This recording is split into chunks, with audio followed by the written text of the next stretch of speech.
জহির ভাই, ভাতের সময় এগুলো কি খান? আমি তো ভাত খাই না। ভাত খান না তো আপনি সবসময় জোড়া কলা খান কেন? একটা কলার দাম কত ভাই? 10 টাকা। জোড়া কলার দাম 10 টাকা, রুটির দাম 5 টাকা। 15 টাকা যদি আমার পেট পোষায় যায়, আমার তো ভাত খাওয়ার দরকার নাই। কারণ আমার যদি 2 বেলা এভাবে ভালো চলে, 80-90 টাকা মিলে করছেন, কেন করবো আপনি কোন ভাই? জহির ভাই, জীবনে অনেক কাজটা দেখছি, আপনার মতো কাজটা দেখিনি। কেন যে জোড়া কলা খাইতাছি আর রুটি খাইতাছি, এটা শুধু আমি জানি। জীবন যেখানে যেমন। হ্যালো, আসসালামু আলাইকুম আপা। জি জি, আমি এখনই আসতেছি। জি, আপনি ডাকছিলেন আমাকে। বিল দিতে হবে ইলেকট্রিসিটি বা পানির? আপনাকে আমি বলছি এত কথা বলতে। এনেন ধরেন, এটাতে কি আছে? ডাইনোসর আছে, কামড় দিবে। কি বলেন, ডাইনোসর তো নাই। ডাইনোসর নেই? কি আছে এটার ভিতরে? একটা শার্ট আর একটা প্যান্ট। কাকে পৌঁছে দিতে হবে? আপনাকে আমি বলেছি এটা কাউকে পৌঁছে দেওয়ার কথা। একটা শার্ট আর একটা প্যান্ট আছে না, এটা আজকে থেকে আপনার। আমার? হ্যাঁ আপনার, কারণ আপনি বলেছিলেন না আপনার একটা শার্ট আর একটা প্যান্ট আছে। আজকে থেকে আপনার 2টো শার্ট আর 2টো প্যান্ট আছে। এখন থেকে আপনাকে আর পুরনো শার্ট আর প্যান্ট পরে জবের ইন্টারভিউ দিতে যেতে হবে না। থ্যাঙ্কস। Excuse me, hello. ছেলেদেরকে কিন্তু মন খারাপ করলে একদম ভালো লাগে না, হাসতে হয়। বিশ্বাস করেন, জীবনে কারো কাছ থেকে কিছুই পাইনি। আপনিই প্রথম যার কাছ থেকে কিছু পাইলাম। জীবনে অনেক স্ট্রাগল করছি। ফার্স্ট যেদিন ইন্টারভিউ দিতে যাব, ওদিন অনেক বৃষ্টি হয়েছিল, রাস্তায় পানি জমে গেছিল।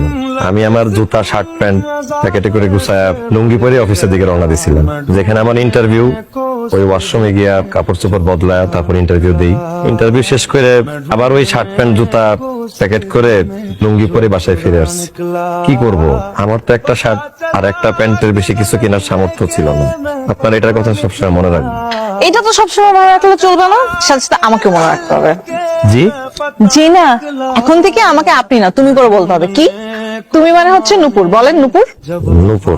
তো আসতে নূপুর Friends? ছেলে মানুষ এত লজ্জা পায়। হাতে কি ব্যথা পাইছেন? ভাই, হাত তো অজ্ঞান হয়ে গেছে। হাত অজ্ঞান হয় কেন ভাই? মানুষ যখন অজ্ঞান হয়, তখন তার হাত পা অজ্ঞান হয়ে যায়। ভাই, আপনি কি টাকা পয়সা পাইবেন নাকি? টাকা পয়সা পাবো কিনা জানি না ভাই, তবে ভাগ্যে থাকলে টাকার চেয়ে বেশি কিছু পাবো ইনশাল্লাহ। এই যে জহির, এদিকে আসেন। হাই, আপনি এখানে? উঠেন। কোথায় উঠবো? রিক্সা উঠবেন? আপনি এখানে আসছিলেন? আপনার কি ইন্টারভিউ ছিল? আমার তো লেখাপড়াই শেষ হয়নি এখন, আমার ইন্টারভিউ কেন থাকবে? আপনি উঠেন তো। তাহলে আপনি এখানে কিভাবে আসলেন? আপনি কালকে বলেছিলেন না আমাকে যে আপনার একটা জব ইন্টারভিউ আছে? আমার ফ্রেন্ডের বাসা এখানেই, তো আমি চিন্তা করলাম আপনার আশেপাশেই তো থাকবেন, খুঁজে বের করে ফেলেছি। তাছাড়া আপনি তো ইন্টারভিউ শেষ করে বাসায় যাবেন, চিন্তা করলাম আপনাকে নিয়ে যাই। চল, দাঁড়িয়ে আছেন কেন? আপনি বাসে যাবেন না? আচ্ছা, আমি আপনাকে কিছু বললে বা কিছু দিলে আপনি এরকম ভয় পান কেন? না মানে, আপনি আমাকে একদম অবাক করে দেন। হ্যাঁ, অবাক করে দিলে অবাক হবেন, ভয় পান কেন? আপনি যে পরিমাণ ঘেমে গেছেন, মনে হচ্ছে ইন্টারভিউ দিতে গিয়ে আপনি নিজেই ভয় পেয়ে গিয়েছেন। আইসিম খান, বাই দ্য ওয়ে, আপনাকে সুন্দর লাগছে, শার্টের কালারটা মানিয়েছে। শার্টটা তো আপনি আমাকে দিয়েছেন।